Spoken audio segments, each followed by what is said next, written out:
1 Samuel, chapitre 19. Akab rapporta à Jézabel tout ce qu'avait fait Élie et la manière dont il avait tué par l'épée tous les prophètes. Jézabel envoya alors un messager à Élie pour lui dire « Que les dieux me traitent avec la plus grande sévérité, si demain, à la même heure, je ne te fais pas ce que tu leur as fait. » Voyant cela, Élie se leva et partit pour sauver sa vie. Il arriva à Beer-Shéba, une ville qui appartient à Juda, et il y laissa son serviteur. Quant à lui, il marcha toute une journée dans le désert, puis il s'assit sous un genêt et demanda la mort en disant « C'est assez.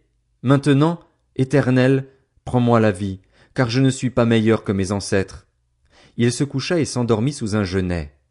Et voici qu'un ange le toucha et lui dit « Lève-toi et mange. » Élie regarda et il vit à son chevet un gâteau cuit sur des pierres chauffées ainsi qu'une cruche d'eau. Il mangea et but, puis se recoucha. L'ange de l'Éternel vint une deuxième fois, le toucha et dit « Lève-toi et mange, car le chemin est trop long pour toi. » Il se leva, mangea et but. Puis avec la force que lui donna cette nourriture, il marcha 40 jours et 40 nuits jusqu'à la montagne de Dieu, jusqu'à Horeb. Là, il entra dans la grotte et y passa la nuit. Or, la parole de l'Éternel lui fut adressée. « Que fais-tu ici, Élie ?» Il répondit « J'ai déployé tout mon zèle pour l'Éternel, le Dieu de l'univers. En effet, les Israélites ont abandonné ton alliance, ils ont démoli tes autels et ont tué tes prophètes par l'épée. Je suis resté, moi seul, et ils cherchent à m'enlever la vie. » L'Éternel dit « Sors, et tiens-toi sur la montagne devant l'Éternel, et l'Éternel va passer. » Devant l'Éternel, il y eut un vent fort et violent qui déchirait les montagnes et brisait les rochers. L'Éternel n'était pas dans le vent. Après le vent, il y eut un tremblement de terre. L'Éternel n'était pas dans le tremblement de terre. Après le tremblement de terre, il y eut un feu. L'Éternel n'était pas dans le feu. Après le feu, il y eut un murmure doux et léger. Quand il l'entendit, Élie s'enveloppa le visage de son manteau, sortit et se tint à l'entrée de la grotte. Et voici qu'une voix lui fit entendre ces paroles. « Que fais-tu ici, Élie ?» Il répondit. « J'ai déployé tout mon zèle pour l'Éternel, le Dieu de l'univers. En effet, les Israélites ont abandonné ton alliance, ils ont démoli tes autels et ont tué tes prophètes par l'épée. Je suis resté, moi seul, et ils cherchent à m'enlever la vie. » L'Éternel lui dit. Vas-y, poursuis ton chemin dans le désert jusqu'à Damas. Une fois arrivé là-bas, tu consacreras par onction Hazaël comme roi de Syrie. Tu consacreras aussi par onction Jéhu, le petit-fils de Nimshi, comme roi d'Israël, et tu consacreras par onction Élisée, le fils de Shaphat, d'Abel-Méhola, comme prophète à ta place.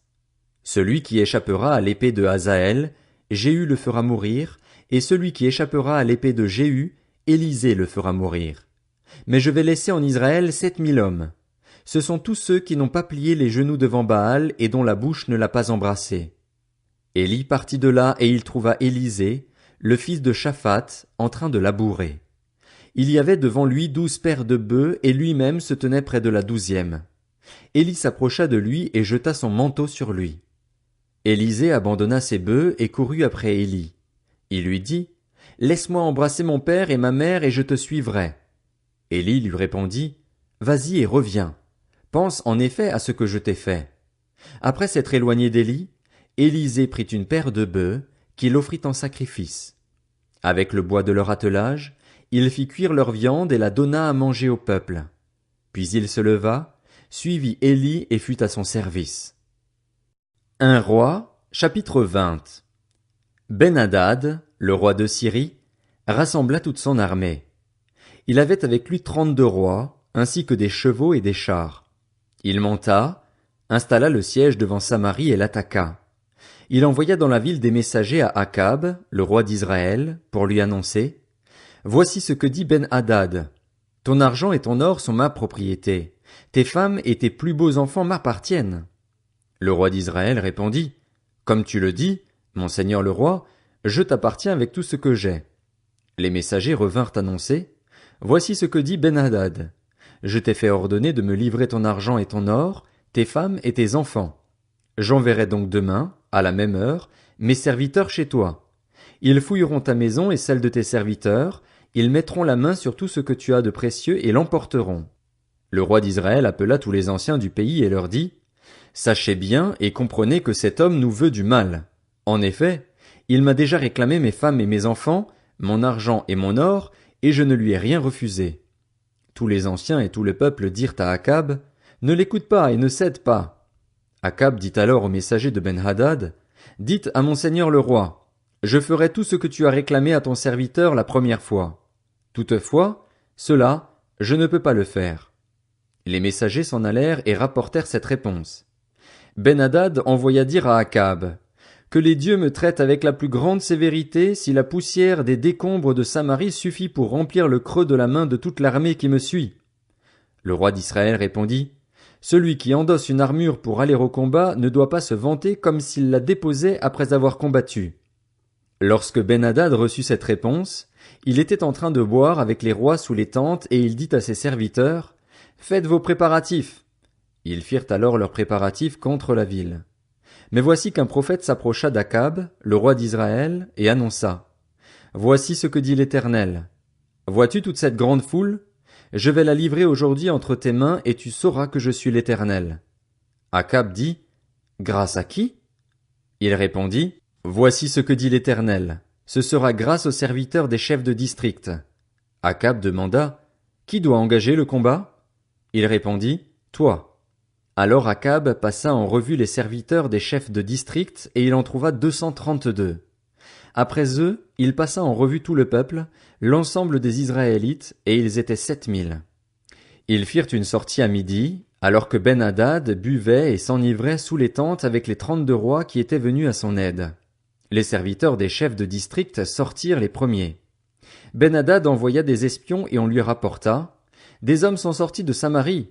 Il dit, Qu'ils sortent pour demander la paix ou pour combattre, capturez-les vivants. Lorsque les serviteurs des chefs de district et l'armée qui les suivait furent sortis de la ville, ils combattirent au corps à corps et les Syriens prirent la fuite. Israël les poursuivit et Ben-Hadad, le roi de Syrie, se sauva sur un cheval avec des cavaliers. Le roi d'Israël sortit, frappa les chevaux et les chars et infligea une grande défaite aux Syriens. Alors le prophète s'approcha du roi d'Israël et lui dit, Vas-y, fortifie-toi, examine la situation et vois ce que tu as à faire. En effet, l'année prochaine, le roi de Syrie montera t'attaquer. Les serviteurs du roi de Syrie dirent à leur seigneur, Le Dieu des Israélites est un Dieu des montagnes. Voilà pourquoi ils ont été plus forts que nous. Mais combattons-les dans la plaine, et l'on verra si nous ne serons pas plus forts qu'eux. Fais encore ceci, retire chacun des rois de son poste et remplace-les par des gouverneurs. Forme-toi une armée pareille à celle que tu as perdue, avec autant de chevaux et de chars. Ensuite, nous les combattrons dans la plaine et l'on verra si nous ne serons pas plus forts qu'eux. Le roi les écouta et agit de cette manière. L'année suivante, Ben-Hadad passa les Syriens en revue et monta vers Aphek pour combattre Israël. Les Israélites furent aussi passés en revue. Ils reçurent des vivres et marchèrent à la rencontre des Syriens. Ils campèrent vis-à-vis d'eux, pareils à 2 petits troupeaux de chèvres, alors que les Syriens remplissaient le pays. L'homme de Dieu s'approcha et annonça au roi d'Israël, Voici ce que dit l'Éternel. Parce que les Syriens ont dit, L'Éternel est un Dieu des montagnes et non un Dieu des vallées, je vais livrer toute cette grande foule entre tes mains et vous saurez que je suis l'Éternel. Ils campèrent 7 jours en face les uns des autres. Le 7e jour, on engagea le combat et les Israélites tuèrent 100 000 fantassins syriens en un jour. Le reste se réfugia dans la ville d'Aphek et la muraille tomba sur ces 27 000 hommes qui restaient.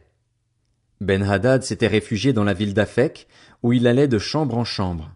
Ses serviteurs lui dirent, Nous avons appris que les rois de la communauté d'Israël sont des rois pleins de bienveillance. Nous allons mettre des sacs autour de la taille et des cordes autour de notre tête, et nous sortirons vers le roi d'Israël. Peut-être qu'il te laissera la vie sauve. Ils se mirent des sacs autour de la taille et des cordes autour de la tête, et ils allèrent trouver le roi d'Israël. Ils dirent, Ton serviteur Ben-Hadad te demande de lui laisser la vie sauve. Akab répondit, Est-il encore en vie? Il est mon frère. Ces hommes y virent un bon présage et ils s'empressèrent de le prendre au mot et de dire, Ben-Hadad est ton frère. Il dit, Allez-y, amenez-le. Ben-Hadad vint vers lui et Akab le fit monter sur son char. Ben-Hadad lui dit, Je te rendrai les villes que mon père avait prises au tien et tu pourras faire du commerce à Damas, comme mon père l'avait fait à Samarie. Quant à moi, reprit Akab, je vais te laisser partir après avoir conclu une alliance avec toi. Il fit alliance avec lui et le laissa partir.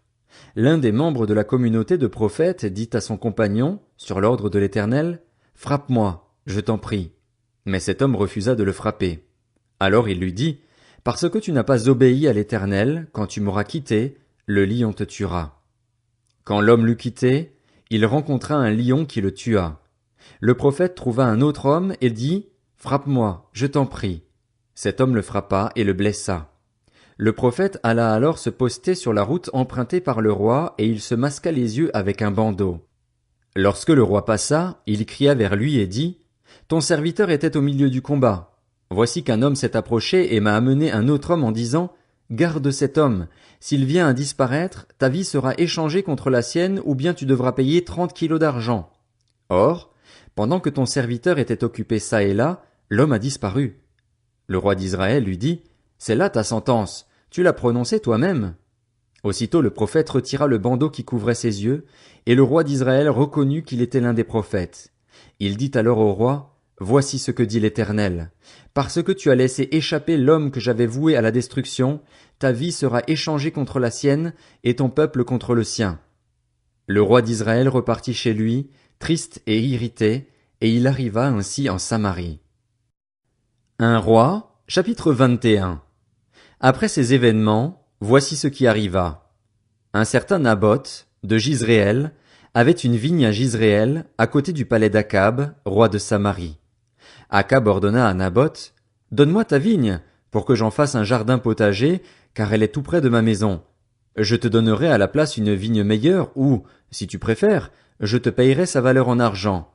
Mais Naboth répondit à Akab, Que l'Éternel me garde de te donner l'héritage de mes ancêtres. Akab rentra chez lui, triste et irrité, à cause de cette réponse que lui avait faite Naboth de Jizréel. Je ne te donnerai pas l'héritage de mes ancêtres.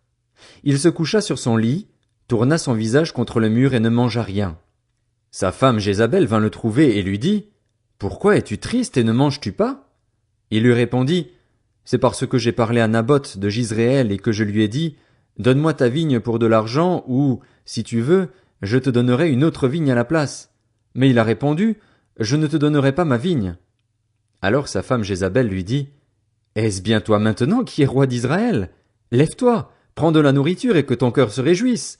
C'est moi qui vais te donner la vigne de Naboth de Jizréel. Elle écrivit alors, au nom d'Akab, des lettres qu'elle marqua de l'empreinte du roi, puis elle les envoya aux anciens et aux magistrats qui étaient concitoyens de Naboth. Voici ce qu'elle écrivit dans ces lettres. Proclamez un jeûne. Placez Naboth au premier rang du peuple et mettez en face de lui 2 vauriens qui témoigneront contre lui en prétendant qu'il a maudit Dieu et le roi.